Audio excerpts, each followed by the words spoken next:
Bueno, muy buenos días, esto es Dinero Podcast y yo soy Álvaro Luque y estoy aquí para cumplir mi promesa. Y mi promesa es que cada miércoles a la mañana traeríamos un contenido sobre dinero, negocios e inversiones. Y aquí estamos para cumplir. ¿De qué vamos a hablar el día de hoy? Vamos a hablar acerca de las oportunidades que podrían generarse ahora que parece que el Bitcoin entra a ser moneda oficial en El Salvador. ¿Qué hay detrás de todo esto? ¿Qué impacto va a tener? Y cómo tú y yo podemos beneficiarnos, ¿verdad? Lógicamente sin hacerle daño a nadie más con este tema. Así que vamos con todo este tema que seguramente no va a ocupar un episodio, sino 2 o de pronto 3 episodios, porque lo que yo veo es algo grande.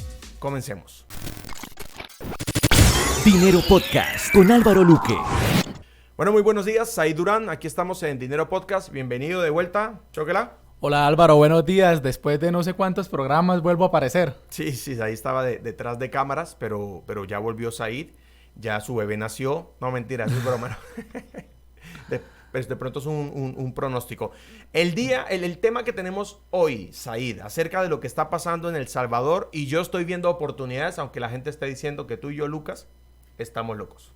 Bueno Álvaro, pues es una noticia que causa revuelo porque se hizo oficial en uno de los diarios de El Salvador que una ley ya aprobada por la Asamblea Legislativa y firmada por el presidente Nayib Bukele hace oficial o posiblemente que el Bitcoin entraría a ser moneda legal en El Salvador. Sí, junto con el dólar, que ya está en El Salvador. Aclaremos el proceso, digamos, jurídico de esto así rapidito. ¿El presidente hace una propuesta? El presidente pasa la propuesta para que sea aprobada por la Asamblea Legislativa. Sí.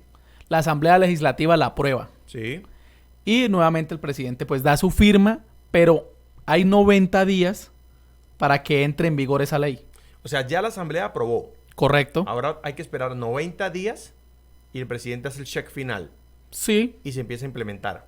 Se empieza a implementar, pero entonces también empiezan los problemas. Porque la gente habla de desinformación, Ajá, de cómo será el manejo. Y entonces usted sabe que esos mercados, cuando hay esas incertidumbres, no empiezan muy bien. Sí. Bueno, ese es nuestro trend del día de hoy y en teoría tiene que haber contenido, pero hoy contenido y trend se van a mezclar. ¿Qué más información precisa tienes? Porque yo quiero empezar a hilar fino y a cortar porque voy a dar mis observaciones sobre esto. Bueno, Álvaro, primero que todo, la observación que yo tengo es, y nosotros siempre lo hemos hablado como a la interna, que el Bitcoin o las criptomonedas es el dinero del pueblo. Sí. Pero al entrar, y es un dinero descentralizado. Sí. Pero al entrar a ser regido por un gobierno, en este caso de El Salvador, país del Salvador, que será el primer país en aprobar el Bitcoin, ¿no dejaría ser el dinero del pueblo para ser dinero del Estado? Ok. Bien, vamos a acotar este tema, que vamos a sacar un podcast solamente para esto, pero vamos a acotarlo rápidamente. En el 2018, Robert Kiyosaki escribe un libro y lo publica, un libro llamado Falso. Y el libro dice Dinero falso, activos falsos, maestros falsos. En este libro, Robert Kiyosaki, que a mí no me gustaba, aclaro, pero hoy considero que es una autoridad sobre el tema del dinero. Él dice que hay 3 tipos de dinero, que vamos a hacer un podcast sobre eso, pero rápidamente: el dinero de Dios, que es el oro, la plata y la tierra. Él no dice la tierra, eso se lo agrego yo, pero la tierra tiene una riqueza inherente. Número 2, el dinero del gobierno, ¿verdad? Que son los dólares, los pesos, etcétera, que es dinero falso, y todo es cierto porque es dinero falso. Y tercero, el dinero del pueblo, que es Bitcoin, Ethereum y algunas criptomonedas, ¿no? Que hay gobiernos que están haciendo su propia criptomoneda. Eso es igual que un dólar, pero digital, o sea, no hace nada, ¿verdad? Entonces, el Bitcoin, por ejemplo, es una moneda que es descentralizada porque no requiere de ninguna institución para aprobar su validez. Y no hay forma de atravesar eso. ¿Por qué? Porque se ha construido bajo una tecnología blockchain que básicamente, en términos sencillos, lo que quiere decir es que cada vez que Said hace una transacción con Bitcoin, requiere la aprobación de una comunidad que dice si esa transacción es verídica. Y después de que se hizo, pues ya no se puede revertir. Entonces, es algo que está en digamos que el poder está en la gente, ¿verdad? No requiere ningún intermediario. Entonces, al momento en que El Salvador dice, ok, vamos a dejar de curso legal el Bitcoin en El Salvador junto con el dólar, se desatan un montón de puntos y seguramente un montón de preguntas. Entonces tú me dices, tú traes esa pregunta, pero yo te tengo otra pregunta peor.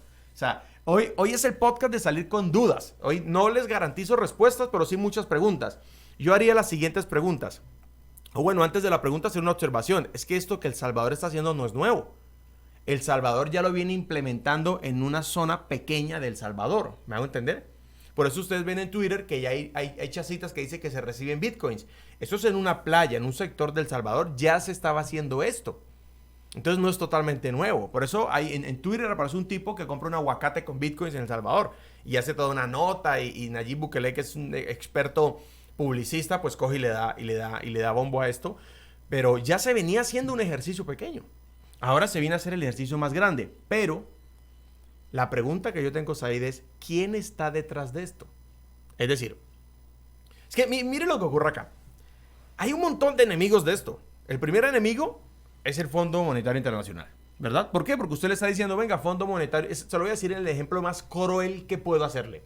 Usted está casado y tiene a su esposa, ¿verdad? Y entonces ahora usted legaliza el hecho de tener 3 amantes y las va a sentar en la misma mesa con su señora esposa y lógicamente viene su suegra, que es el Fondo Monetario Internacional, y decirle, venga, pero ¿cómo así? ¿Usted por qué me va a legalizar un amante y me va a decir que no, que ahora es poligamia, que ahora usted acepta eso? Eso es lo que está sintiendo el Fondo Monetario Internacional. Y es que usted le está colocando junto a la moneda que el fondo crea y controla y manipula, otra moneda que el fondo no puede manipular. Álvaro, y no solo es el Fondo Monetario Internacional. Los bancos tienen una asociación en El Salvador, que en este momento estoy buscando el nombre para dártelo exacto. Ellos también están preocupados o muestran su preocupación. Claro, porque la plata no va a pasar por las manos de ellos. Entonces ahí entra un problema. La pregunta es, ¿qué tiene en la mente Bukele? ¿Me hago entender? Ahora, ¿usted cree que un país tan pequeño como El Salvador se posiciona este presidente, que claramente es un tipo brillante? No vamos a discutir si es bueno o malo, porque de hecho yo no soy de esa onda de lo bueno y lo malo, pero está colocando a El Salvador en la boca del mundo. Y esto es un experimento. Lo que está ocurriendo en El Salvador es un experimento. ¿Saben qué creo yo? Honestamente, yo creo, Said, que hay una fuerza detrás de esto, que en alianza con el presidente de El Salvador están haciendo un pequeño experimento en El Salvador, un experimento social para ver qué pasa. Para ver cómo reacciona la gente, cómo reaccionan los bancos y cómo reacciona todo. Y no es una fuerza tradicional. Yo creo que es la antítesis de la gente que ha tenido el poder hasta ahora. Que la gente normal, ¿no? Su merced también está en esa onda, ¿no? El gobierno, el político, izquierda, derecha. Eso no es poder. Esos son los rayitos rojos de Buzz Lightyear, ¿sí? De Toy Story. Hay un poder detrás de eso. ¿Por qué? Porque es que poner el Bitcoin a rodar en El Salvador, imaginemos cosas, imaginemos las oportunidades. A ver, la quinta parte del PIB del Salvador, ¿usted sabe a qué corresponde? No, ni idea. Remesas internacionales. La quinta parte de la economía de El Salvador se sostiene por la plata que gente de afuera le envía a sus familiares dentro de El Salvador. Ahora imagínense que puedan enviar plata sin tener que pagar las altísimas comisiones que se toca pagar con Western Union. Usted y yo y todo nuestro equipo somos, digámoslo así, víctimas de esas comisiones que Western Union y los bancos cobran. Eso es un asalto. Además de que te cobran una comisión altísima, te pagan el dólar a lo que se les antoje y se lo cobran a tu abuelita que te lo está mandando de Estados Unidos a lo que se les dé la gana. Ahora imagínate que no tienen que pasar por ellos. ¿Qué va a pasar con las remesas? ¿Qué se imagina? ¿Qué te imaginas que va a pasar con las remesas? Que obviamente la gente ya no va a mandar remesas de dinero efectivo, dólares, sino va a enviar Bitcoin. ¿Más o menos va a mandar? Más Bitcoin. Van a mandar más. Entonces va a llegar más plata al país. Pero yo tengo una pregunta ahí. Ayer cuando precisamente se daba la masterclass de criptomonedas que editó Andrés Ricci, sí. Él decía que esas transacciones son en segundos, pero hablaba que tienen también un valor. Sí. Ese valor, esa transacción que cuando la hago con Bitcoin, entiendo que se la quedan las empresas mineras. Claro, es que la diferencia ahí hay una comisión, pero no es nada comparable con lo que cobra Western Union, ¿verdad? Es una comisión que se le da a los mineros, que son los que extraen los Bitcoins de manera digital, porque como cada vez salen menos Bitcoins, pues ya tienen de qué vivir. Entonces, se estableció como un peaje, digámoslo así. Pero aún así, es irrisorio comparado con lo que se paga por parte. Ahora, si yo le hago a usted una remesa desde Estados Unidos a El Salvador, esa plata entra a nombre suyo. Ahora hay que cuidar que El Salvador la gran mayoría del pueblo salvadoreño no tiene cuenta de ahorros. No tiene cuenta en un banco. Mira el fenómeno. Es que es una cosa de locos. Ahora, yo le empiezo a enviar plata a usted y no se la paso por un banco. Voy a hacer una comparación, entiéndamela en buena onda, puede generar críticas. Esto casi que es legalizar dinero en narcotráfico. Voy a decir por qué. Porque si yo empiezo a mandar plata desde Estados Unidos a El Salvador, sin necesidad de un intermediario, sino por Bitcoin, ¿qué cree que va a ser una persona perversa que necesita mover dinero ilegal?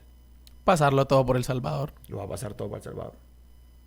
Ahora, ¿cuál es el problema? Miren la discusión que tuvimos en Colombia hace muchos años con el señor Pablo Emilio Escobar Gaviria. El alegato de Escobar era: el problema de los Estados Unidos no es con la droga. Los Estados Unidos no le preocupa que sus muchachos se droguen. Porque a los gobiernos no les preocupa eso. Un paralelo. A los gobiernos no les preocupan las estafas. Si a los gobiernos les preocuparan las estafas, detendrían los casinos. Los casinos es una estafa. Todo el mundo, o sea, no hay azar, es estafa. Pero como da impuestos. ¿Sí me van a entender? Paga impuestos. Entonces, ¿por qué cito a Pablo Escobar? Porque Escobar decía, los gringos me persiguen no porque quieran detener el problema de las drogas, porque me les estoy quedando con los dólares. Ahora, ¿qué va a pasar con El Salvador? Si todo el mundo empieza a mandar plata para allá, sin necesidad de pasar por una mesa de cambio. Ahora, Luque, pero es que hay un montón de regulaciones extras. Sí. Aquí estamos especulando, porque esto apenas está ocurriendo. ¿Por qué yo especulo y traigo el tema a la mesa? Porque quien lo entienda va a sacar provecho. Y va a encontrar miles de oportunidades en esto. Miles de oportunidades. Imagínate un montón de plata que puede llegar a un país donde el PIB es la quinta parte, son remesas. ¿Dónde pasa eso? Y ahora le voy a empezar a mandar más plata. La economía del país se va a levantar. Pero Álvaro, con relación a eso, dentro de la noticia o dentro de lo que estuve leyendo, se habla de que los comerciantes que no quieran Bitcoin, el gobierno les va a convertir esos Bitcoin en dólares. Uh-huh. Entonces también quisiera saber, y amplio la noticia, Nayib Bukele quiere o no, el gobierno va a crear una billetera digital, las famosas wallet. Sí. Pero una propia, que de hecho contrató a una empresa que diseñó también una plataforma llamada Strike. Strike, sí. Entonces, ¿cómo será ese manejo con relación a lo que tú dices? Es decir, a mí me mandan bitcoins, pero yo necesito efectivo. Entonces, voy a... ¿Qué entidad va a poner El Salvador para que esos bitcoins me los pase a dólares? Yo lo que entiendo, porque todos son suposiciones, es que va a haber una billetera que el gobierno va a sacar para que lleguen los bitcoins y le hace el cambio a una cuenta de ahorros, ¿verdad? A dólares al salvadoreño, lo cual va a obligar a todos a abrir cuenta de ahorros. Entonces, aparte, mire el otro gol. Los bancarizo a todos. O sea, la plata entra libre, pero cuando está en El Salvador, la bancarizo. ¿Sí me van a entender? La meto a bancos. Es lo que yo supongo. Estoy suponiendo. O sea, si alguien tiene una crítica sobre esto, válido. Destrúyanme, porque yo solamente estoy utilizando mi imaginación para un experimento social que no se lo inventó Nayib Bukele. Nadie es tan inteligente para pensar eso. Esto es el patio de atrás. Esto es el laboratorio. Hay un grupo de gente que dijo, vamos a un laboratorio con El Salvador, y están aliados con Nayib Bukele y están probando lo que está pasando allí. Y apenas pase allí y funcione, van a implementarlo en otro lado. Y eso va a haber una bifurcación del sistema financiero. Es lo que yo estoy soñando, ¿verdad? Porque el sistema financiero actual está gobernado. ¿Por quién? Por los banqueros. De acuerdo. Ni siquiera de los políticos. O sea, los políticos son unos títeres, ¿me van a entender? De izquierda, derecha, son unos títeres. Son los banqueros los que están gobernando y le están montando otro sistema al lado. ¿Quién? No sé, pero es que esto se ve muy tejido, Said, muy tejido, muy tejido. Yo no creo que Bukele sea tan inteligente. Y si es tan inteligente, caramba, me hago salvadoreño, porque es una mente brillante. Pero la duda es, o surge a mí una duda, y yo pienso que los oyentes también. Yo recibo el Bitcoin y lo quiero cambiar con lo que el gobierno me plantea, que me va a dar dólares. ¿A cómo me va a pagar el Bitcoin cuando es un mercado tan bursátil? No, ni idea. Me imagino yo que tendrán, como cualquier casa de cambio. Es que el problema no es que el precio del Bitcoin varíe, porque el dólar también varía. El problema es la altura la que varía. ¿Me van a entender? Hace 2 días estaba como en $31,000. Ayer estaban 39,000. Obvio, yo estoy feliz porque tengo mis Bitcoins ahí que se engorden. Ojalá llegue a 60,000. Me imagino yo que al cambio del momento o de repente al cambio al que se hizo la transacción, que sería lo más correcto, ¿verdad? Me hicieron la transacción desde Estados Unidos Y en ese momento el Bitcoin estaba en $40,000. y a eso me llega. Y a esa fracción, claramente nadie va a mandar un Bitcoin. Ahora, las preguntas que yo me hago, y aquí hay una noticia también macabra. La semana pasada se supo de que bajaron unos Bitcoins a una billetera en frío. Una billetera en frío básicamente es un disco duro donde uno guarda Bitcoins. Unos Bitcoin, no, muchísimos Bitcoin. ¿Cuántos eran? No me acuerdo. 22,500 Bitcoin. 22.500 Bitcoin a $40,000 cada uno. ¿Cuánto? Demos la cifra de una vez, hagamos la multiplicación, porque eso es un tema súper interesante. 22,000 Bitcoins a $40,000 por redondearlo. 22,500. Son 880 millones de dólares que bajaron digamos, del internet a una wallet en frío. O sea, hay alguien ahorita con un dispositivo de este tamaño que tengo yo acá, con 880 millones de dólares no fiscalizados, que no paga impuestos, no sometidos por ningún gobierno y necesita gastárselos. ¿Dónde se los va a gastar? Yo me voy para El Salvador de inmediato. Compro un pueblo entero. Compro todos los terrenos y hago un resort. Ya, ¿vamos a entender? Porque el problema del Bitcoin es que ahorita, claro, es bursátil, genera plata. El problema es dónde me lo gasto. Bueno, Álvaro, siendo un poco maliciosos, Sí, porque esa noticia fue la semana pasada, Sí. justo cuando El Salvador, cuando Obvio. saca la noticia. Entonces ahí toca también comenzar a mirar esa parte. Y otra cosa que el presidente, como tú lo decías, Nayib Bukele, que es un excelente publicista, antes de sacar la ley, hizo un en vivo en Twitter con los Bitcoiners y solo habló en inglés. Sí, claro que sí. O sea, a mí que me impresiona esto para generar unas conclusiones de ahorita y la otra semana seguimos con el tema. Y es, primera conclusión, o sea, El Salvador, perdónenme, pero pues es el país pobre de Centroamérica, ¿me van a entender? O sea, Uno de los países pobres. Pero a nivel de toda América, está en la filita de los más pobres. Sí, o sea, sí, lo acompaña Haití, lo acompaña Guatemala, Nicaragua. Yo me siento como salvadoreño, ¿no? Así porque me siento yo así. Porque yo era también el pobre del salón.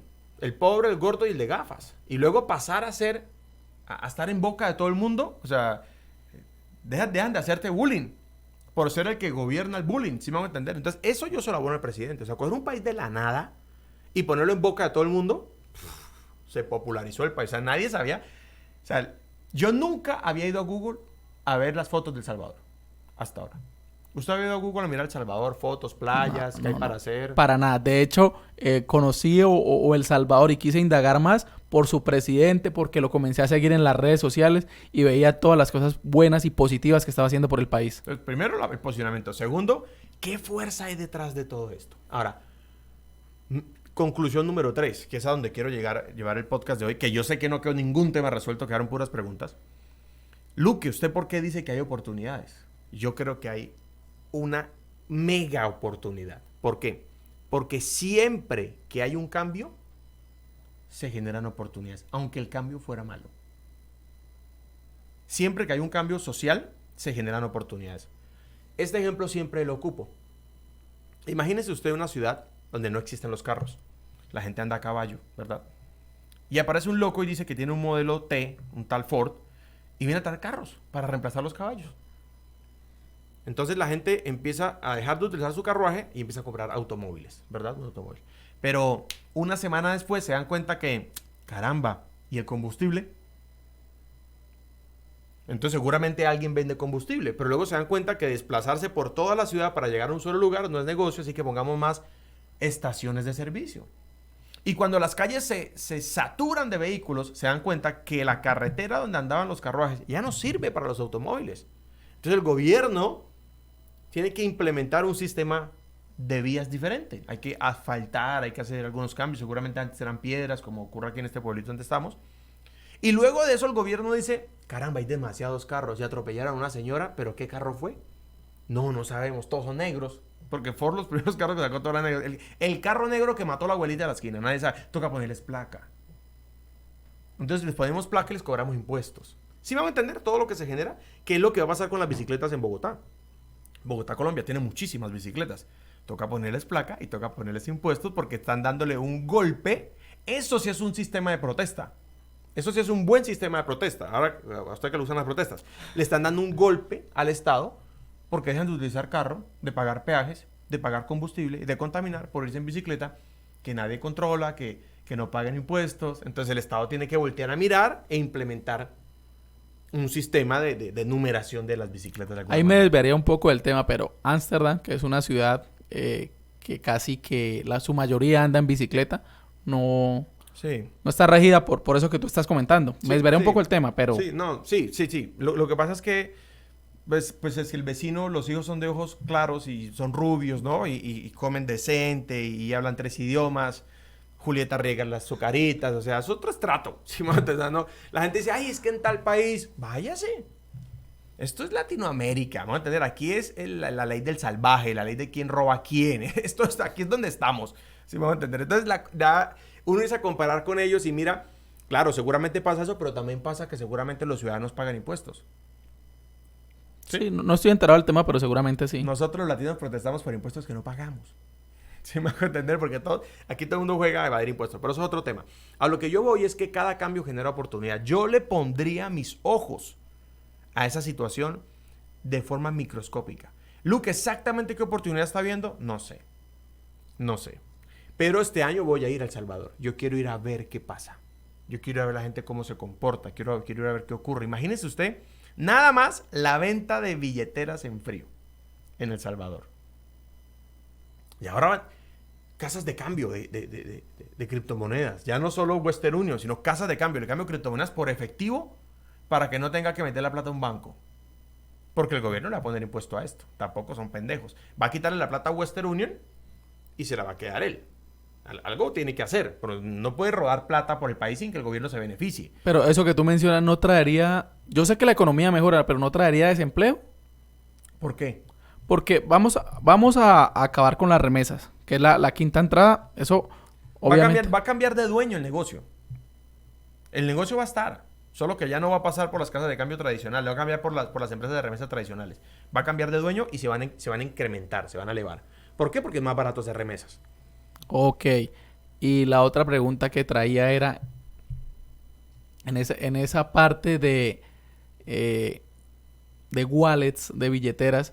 ¿Cómo sería el manejo? ¿Solo Bitcoin? ¿O crees tú que o dependiendo del experimento, busquen ampliarlo a otras criptomonedas? Puede ser que lo amplíen, pero debe ser pura criptomoneda descentralizada para que haga sentido. Cosas serias, ¿no? Como Ethereum, Ripple, Litecoin, pienso yo, ¿no? Es lo que estoy suponiendo. Pero definitivamente ese cambio, o sea, va a requerir muchas cosas. Es como servir a la mesa y caen migajas al piso. Y las solas migajas pueden hacer rico a alguien. Las solas migajas de un país pueden hacer rico, millonario o millonaria a alguien. El turismo.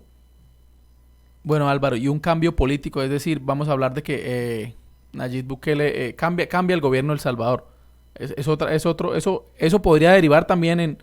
Es que va a derivar en que si Bukele se sale con la suya y hace lo del Bitcoin, luego va a meter Ethereum y va a decir que las elecciones van a ser encriptadas y las va a digitalizar.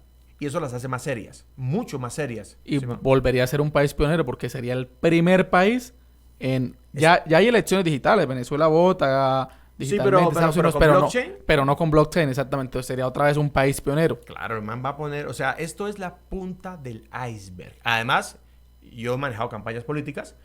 Lo que uno ve es el 1%. O sea, esto ya está organizado. De hecho, hoy va a salir, por dar un ejemplo, en Colombia, venga, les digo el nombre exacto, un documento que se va a publicar hoy aquí en Colombia, que es súper importante. Caramba, lo perdí. Ok, es un documento con la proyección financiera del país a 10 años. Entonces, ¿quién publica eso? Eso sale desde el gobierno. O sea, eso es un estudio... Ministerio de Hacienda, sí, quizás. Es una proyección financiera a 10 años, que es bueno leerla, para saber por dónde va a crecer la economía. ¿Por qué por dónde va a crecer? Porque el gobierno es el que impulsa algunas cosas. Entonces, cuando ustedes ven a Salvador que está impulsando esto es lo que están dejando ver. O sea, el negocio nunca es el negocio, sino lo que está detrás del negocio. Hay algo allá detrás que están impulsando, que no sabemos qué es, pero sin duda es grande. ¿Es bueno o es malo? Depende. ¿La lluvia es buena o es mala? Depende. Si usted tiene sombrilla, es buena. Si no tiene, pues de malas. No tiene. ¿Me hago entender? Luke, es que las cosas deberían ser diferentes. Sí, pero no lo son. Álvaro, yo hace unos meses leía la preocupación que mostraba Bill Gates cuando Elon Musk hizo una compra de varios Bitcoin. Sí. Porque él hablaba de lo que generaba esa contaminación y a mí me llamó la atención. Yo, ¿pero cómo así? Entonces quise ir a indagar más el tema y obviamente ahí fue cuando comencé a estudiar de lo que necesitan o las capacidades que necesitan, pero el gasto de energía sí. para minar y para que sucedan todas esas transacciones. Entonces ahorita pensando, bueno, El Salvador comienzan a... porque es la quinta entrada que tiene son las remesas. Entonces comienza a haber muchísima transacción de Bitcoin. Minar con energía volcánica en El Salvador. Quieren utilizar los volcanes para minar Bitcoins. Pero eso sería una prueba, ya está comprobado que No eso sé. sirve, que funciona. No sé, pero les voy a decir algo. Y ahora sí me despido. El mundo cambió. Esto cambia todo. Y además pone los ojos del planeta en América. No solo es El Salvador. Es que todo el mundo va a poner los ojos acá. Todo el mundo va a poner los ojos acá. Y si El Salvador hace alianza con el país que está allá al ladito para que tenga dos mares, para de alguna manera cruzar mercancía de un lado a otro, mira, esto es incalculable. Este tipo está tan rayado que es capaz de hacer otro canal. Si hace alianza con otros. O sea, es que mire las implicaciones que esto tiene. Básicamente es mover el Bitcoin es una economía, es un ecosistema muy grande. Muy grande. Y ahora es legal en un país pobre. Y cuando algo muy grande ocurre en un país pobre, va a venir mucho progreso para el país, pero detrás de eso va a venir mucha droga, prostitución, un montón de cosas. Eso siempre es lo que ocurre. De ahí se van a pegar los ilegales, llamémoslo así. Totalmente. Todos los ilegales y el gobierno pues va a cogerle la plata a los ilegales. Ya la tienen. Pues, si tuviera Pablo Escobar vivo y le puedo cobrar impuestos por la plata que tiene, pues se la cobro. Lo que pasa es que eso hubiera implicado echarse enemigo a Estados Unidos. Pero financieramente era un buen ejercicio. ¿Me van a entender? Ya tienen la plata. ¿Sí me van a entender? Pues paguen impuestos. Pero eso sería aprobar que están bien las drogas y entra todo un tema ético detrás, ¿no? Bien, esto tiene tela para cortar y les prometemos que en el próximo episodio de Dinero Podcast seguramente vamos a seguir peluqueando a este niño a ver qué cara sale. Pero ojo, pónganle los ojos. Soy Álvaro Luque y me despido en Dinero Podcast con mi coanfitrión Saik Durán. Un gusto haberlos acompañado y volver nuevamente a Dinero Podcast. Chao, chao. Dinero Podcast con Álvaro Luque.